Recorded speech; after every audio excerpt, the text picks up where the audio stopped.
Hi മക്കളെ, ഫൈസൽ സാറാണ്. നമ്മുടെ 8ാം ക്ലാസ്സിലെ ടെക്സ്റ്റ് ബുക്ക് ഈ പ്രാവശ്യം നമുക്ക് എല്ലാവർക്കും അറിയാവുന്ന പോലെ അതിൽ വലിയ മാറ്റങ്ങളൊക്കെ വന്നിട്ടുണ്ട്.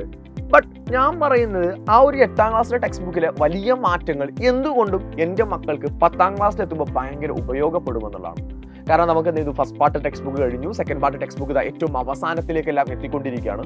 സ്കൂളുകളിലും ഏറ്റവും അവസാനത്തിലെ ചാപ്റ്റേഴ്സുകളായിരിക്കും റണ്ണ് ചെയ്തുകൊണ്ടിരിക്കുന്നുണ്ടായിരിക്കാം.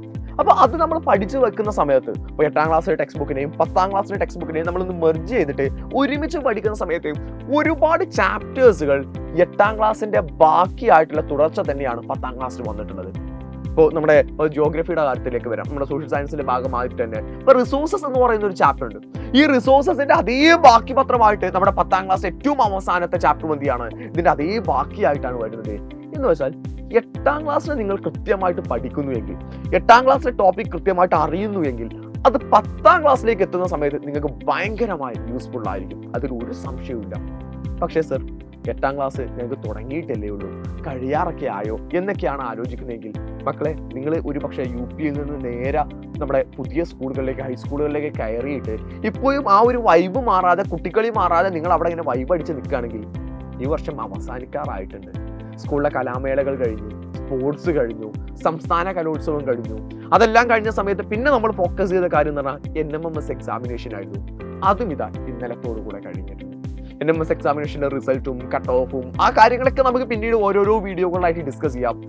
അതെല്ലാം ഇനി നമ്മൾ സൈഡിലേക്ക് മാറ്റി വെക്കുക. ഇനി നമ്മൾ പഠിക്കേണ്ടത് മെയിൻ എക്സാമിനേഷനിലേക്കാണ്. നമ്മുടെ മാർച്ച് മാസത്തിൽ നടക്കാനുള്ള, എല്ലാവരും എപ്പോഴും പറഞ്ഞു കേൾക്കുന്ന ഒരു കാര്യം എന്ന് പറയുന്നത് എന്തായാലും മാർച്ചിൽ SLC നടക്കും, മാർച്ചിൽ SLC നടക്കും എന്നുള്ളത് മാത്രമാണ്.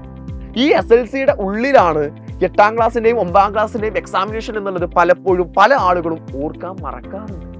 ഇത് അഥവാ മാർച്ച് മാസത്തിൽ തന്നെയാണ് 8ാം ക്ലാസ്സിലും എക്സാമിനേഷൻ നടക്കുന്നത്, മാർച്ച് മാസത്തിൽ തന്നെ 9ാം ക്ലാസ്സിലും എക്സാമിനേഷൻ നടക്കുന്നത്. സോ കൃത്യമായിട്ട് മക്കളെ, നിങ്ങൾ ഇപ്പോൾ തന്നെ ഓരോ ചാപ്റ്റേഴ്സുകളും ഈച്ച് ആൻഡ് എവറി ലൈൻസുകൾ വെച്ചിട്ട് പഠിച്ചു തുടങ്ങണം. അവിടെ കൃത്യമായിട്ട് പഠിച്ചാൽ മാത്രമാണ് 9ാം ക്ലാസ്സിൽ നിങ്ങൾക്ക് അടിപൊളിയായിട്ട് പെർഫോം ചെയ്യാൻ പറ്റുള്ളൂ. അതിന്റെ ബാക്കി മാത്രമാണ് 10ാം ക്ലാസ്സിലേക്ക് പെർഫോം ചെയ്യാൻ പറ്റുള്ളൂ. അപ്പൊ സർ, ഞങ്ങൾ പ്രോഗ്രാംസിൽ ഒരുപാട് ക്ലാസ്സുകൾ നഷ്ടമായില്ലേ? NMMSന് വേണ്ടി ഫോക്കസ് ചെയ്ത സമയത്ത് ഞങ്ങൾ ഒരുപാട് NMMS കോച്ചിങ്ങിലേക്ക് മാത്രമായിട്ട് ഫോക്കസ് ചെയ്തില്ല സർ. ഞങ്ങൾ ആ ചാപ്റ്റേഴ്സുകളൊക്കെ എന്ത് ചെയ്യുന്നുണ്ടെങ്കിൽ അങ്ങനെയുള്ള മക്കൾക്ക് വേണ്ടിയിട്ടുള്ളതാണ് സൈലത്തിന്റെ എൻഡ് ഗെയിം ബാച്ച് എന്ന് പറയുന്നത്. അതിന്റെ സെക്കൻഡ് ബാച്ച് നമ്മളിപ്പോൾ ഓപ്പൺ ചെയ്തിട്ടുണ്ട്. അതിൽ ഇപ്പോഴാണെങ്കിൽ നിങ്ങൾക്ക് 15% ഓഫറോട് കൂടെ ജോയിൻ ചെയ്യാൻ പറ്റുന്നതാണ്. സോ താഴെ കാണുന്ന നമ്പറിലേക്ക് വിളിച്ചിട്ട് വേഗം തന്നെ ജോയിൻ ചെയ്യാം. അതിൽ എല്ലാ ചാപ്റ്റേഴ്സുകളും നമ്മുടെ 1ാമത്തെ ചാപ്റ്ററിൽ തുടങ്ങിയിട്ട് ഏറ്റവും അവസാനത്തെ ചാപ്റ്റർ വരെയുള്ള എല്ലാ ചാപ്റ്റേഴ്സുകളും നമ്മൾ ഏറ്റവും ഷോർട്ട് ആക്കിയിട്ട്, എന്നാൽ ഏറ്റവും കൂടുതൽ ഡീറ്റെയിൽ ചെയ്തിട്ടായിരിക്കും നമ്മൾ എടുക്കുക. അതെന്താ സാർ അങ്ങനെ ഷോർട്ട് ആക്കിയിട്ട് ഡീറ്റെയിൽ ആക്കിയിട്ട് എന്ന് പറഞ്ഞിട്ട് വേർഡ് ഒന്ന് ഉപയോഗിക്കുകയാണെങ്കിൽ മക്കളെ, നിങ്ങൾക്ക് ഒരുപാട് പാർട്ടുകളാക്കിയിട്ട് എടുക്കാനുള്ള സമയം ഇനി നമ്മുടെ മുമ്പിലില്ല, ഇല്ലേ? വളരെ കുറച്ച് സമയമേ ഉള്ളൂ. അപ്പോൾ ഓരോ ചാപ്റ്റേഴ്സിലെയും ഏറ്റവും ഇമ്പോർട്ടൻ്റ് ആയിട്ടുള്ള പോയിന്റുകൾ, ഏറ്റവും ഡീറ്റെയിൽ ആക്കിയിട്ട് പറയേണ്ട പോയിന്റുകൾ, അതിനെ കൃത്യമായിട്ട് ഡീറ്റെയിൽ ചെയ്ത് പറഞ്ഞിട്ട് തന്നെയായിരിക്കും നമ്മുടെ ഓരോ ചാപ്റ്റേഴ്സുകളും നമ്മൾ അവിടെ റൺ ചെയ്യുന്നുണ്ടായിരിക്കാം. അതിൻ്റെ കൂടെ തന്നെ നിങ്ങൾക്ക് മോഡൽ എക്സാമിനേഷനിലെ ക്വസ്റ്റ്യൻ പേപ്പേഴ്സുകൾ, കാര്യങ്ങളെല്ലാം തന്നെ നമ്മൾ അവിടെ പ്രൊവൈഡ് ചെയ്യുന്നതാണ്. സോ ഇനിയും വെയിറ്റ് ചെയ്യാൻ നിൽക്കരുത്. നമ്മൾ എപ്പോഴും ആലോചിക്കുന്ന പോലെ പിന്നെ പഠിക്കാം, അടുത്ത് കുറച്ചും കൂടെ കഴിയട്ടെ. ഇനി കുറച്ചും കൂടെ കഴിയാനില്ല. ജനുവരി കഴിയാറായി, അടുത്ത മാസം ഫെബ്രുവരിയാണ്, അത് കഴിഞ്ഞാൽ മാർച്ചാണ്. മാർച്ച് സ്റ്റാർട്ടിങ്ങിൽ നിങ്ങളുടെ എക്സാമിനേഷൻ ആണ്.